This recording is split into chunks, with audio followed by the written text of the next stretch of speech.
Mongolia is a landlocked country in the Northeast Asia bordering China and Russia. The total territory of the country is 1.5 million square kilometers and 18th largest country in the world, with a population of 3 million people. The official language is Mongolian. Today, Mongolians using the Cyrillic alphabet and Mongolian script. Russian is the most frequently spoken foreign language in Mongolia, followed by English, although English has been gradually replacing Russian language. Main religion is Buddhism. Buddhism began to enter into Mongolia from Tibet the second half of the 16th century, but Mongolian Buddhism is different from Tibetan Buddhism. Mongolian Buddhism connected with Mongolian traditional style. Since that time, mostly Mongolians believe Buddhism. By now, 90% of the whole population are Buddhist. The rest are Muslims, Shamanists, and Christians. The ger is the Mongolian traditional dwelling of the nomads in Mongolia. It is tent-like structure made from a wooden frame and covered by wool felt. A traditional ger is very easy to collapse and assemble again, and it can be transported on no more than 3 animals. Traditional clothing of Mongolians is deo. It has rich history spanning many centuries. It is closely connected with the Mongolian way of life and the country. Commonly worn since centuries ago among the Mongolians and can be made from cotton, silk, wool, or brocade. The costumes are used in different situations, such as riding on a horseback over the steppe or dance at the national festival. The Mongolian cuisine is not one of the cuisines that is known worldwide. Most of the Mongolian dishes are based on mutton, yak milk, and even horse milk. The mutton is either boiled, filled with various ingredients, stewed, cooked with oil and flour, or prepared with noodles. Dairy products in Mongolia food variety differ greatly in terms of their taste. These products are called tsagangite and include a lot of milk. First one, arol. It is believed by experts that this food item is the reason behind the strong teeth of Mongolian people. It is curdled milk that is dehydrated and dried. The great thing about this food item is that it never goes bad.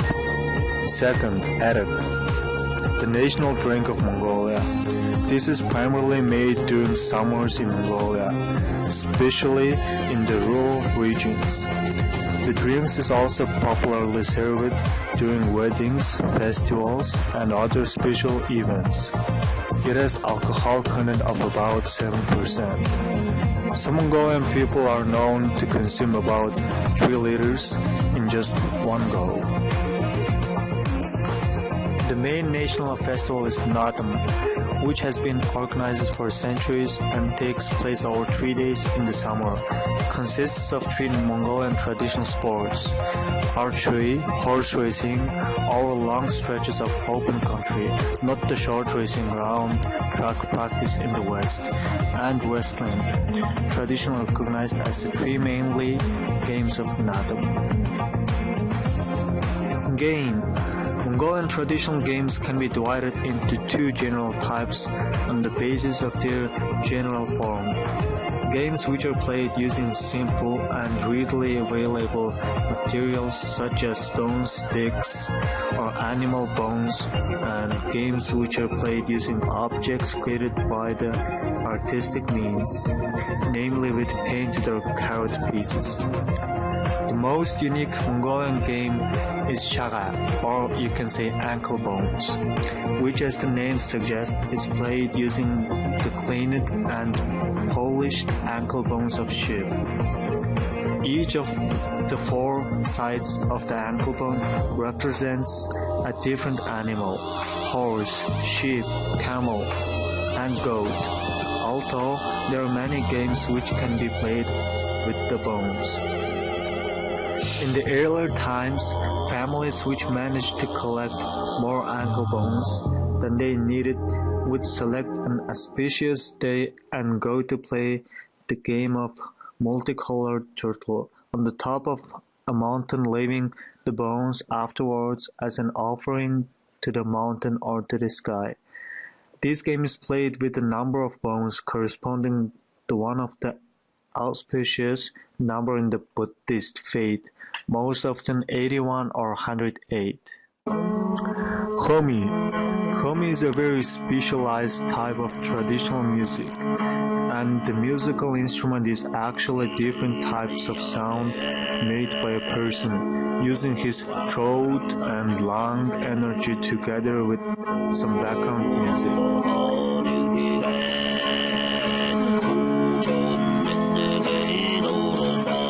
And next, the instrument is horsehead fiddle. The most famous musical instrument is the horsehead fiddle, which looks like a cello. You'll get to see this instrument during the musical performance, and you can even buy it as a souvenir if you want.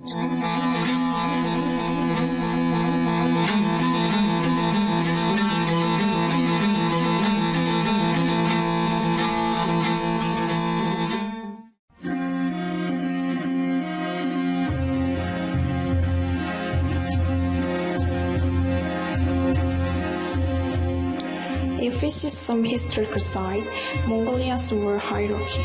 For example, until the late 12th century, the Mongols were a fragmented group of warring clans. In 1162, a Mongol named Temujin was born, who eventually became the leader of the Borisov Mongol clan. After 20 years of warfare, he united most of Mongol clans and given the honorary title Genghis Khan, that means universal king, in 1206.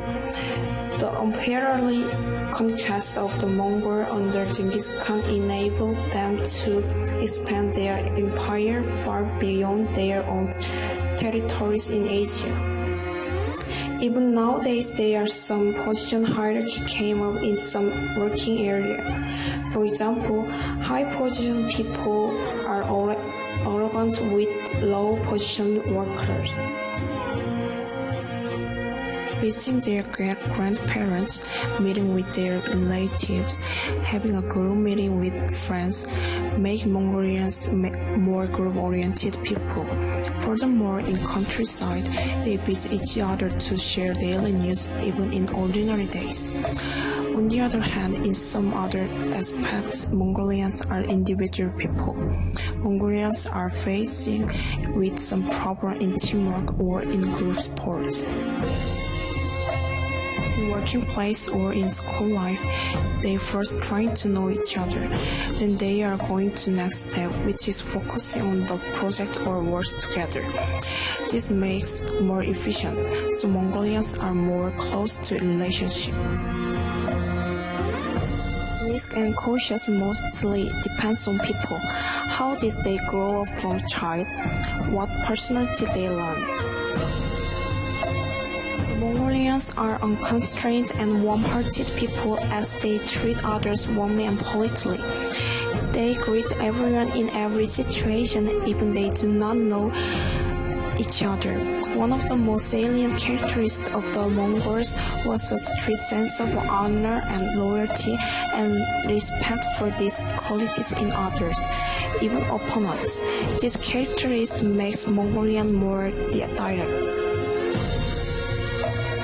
Mongolians are multi-active people, and it has a strong correlation with a dialogue-oriented culture. Mongolian people would like to use their personal relations to solve the problem or get some information. Especially since they have a very strong relationship with their family and friends, they rely on the words of family, school friends, friends of family, teachers, and so on. Therefore, appointment, schedules, genders. Even meetings could be unnecessary if they already solve the problem by using this way. For the urbanized, most jobs are in the service sector, and many of these jobs have very standard working hours. This gives these people a much more practicable income and regular work hours, setting their daily schedule and way of life to a great degree. Although hours are often more predictable, there is a great variation on working hours, which generally run from about 10 a.m. to sometime between 5 and 8 p.m. On the other hand, in some particular situations, such as meeting with friends, team meeting, most of Mongolian people does not care about time. They late around 10 to 30 minutes.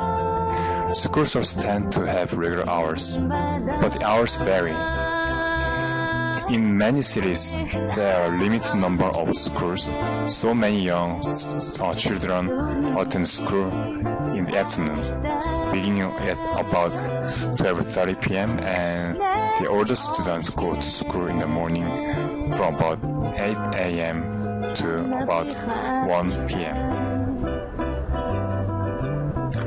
Mongolians tend to be very direct.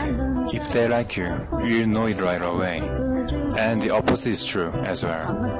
It's best to always look people in the eye when speaking to them. This conveys honesty and is in line with the very straightforward manner in which people speak to one another. When children speak to others or someone younger speaks to someone older, it is the custom to refer to the more senior person as older brother or older sister out of respect. Mongolians tend to always be very close to one another. During conversation, people's distance from one another relates to how well they know each other.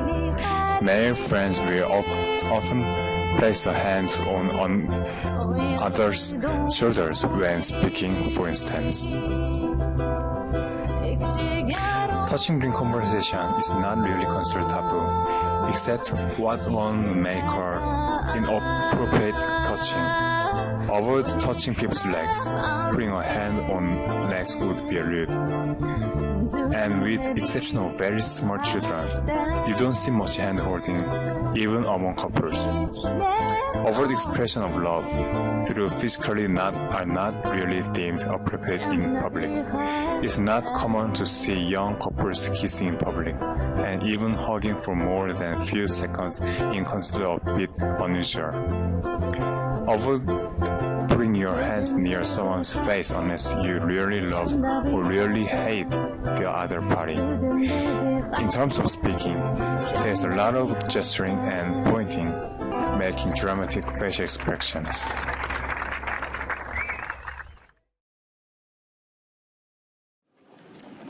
Pride of Mongolians. Pride of Mongolians is their history. The ancient conqueror Genghis Khan is known as Genghis Khan in Mongolia. He is still very much alive and respected until today. You can find paintings and carvings of Genghis Khan all around Mongolia. They even have many things named after him, such as Genghis Khan Hotel, Genghis Khan Airport, and Genghis Khan Restaurant. Superstitions. First, they use two hands or right hand when giving or accepting anything, especially gifts, food, tea, etc. They use both hands. If not, use your right hand, but never use left hand. Second, never throw things or drop things when giving them to someone. Third, they don't walk over thresholds, because they regard it as the boundary line between this life and eternity. Fourth, they don't talk about unpleasant things to others, since it can bring misfortune to them. Stone stupa. You can see colorful stupas made from piling up stones at the side of the road when you are traveling across Mongolia.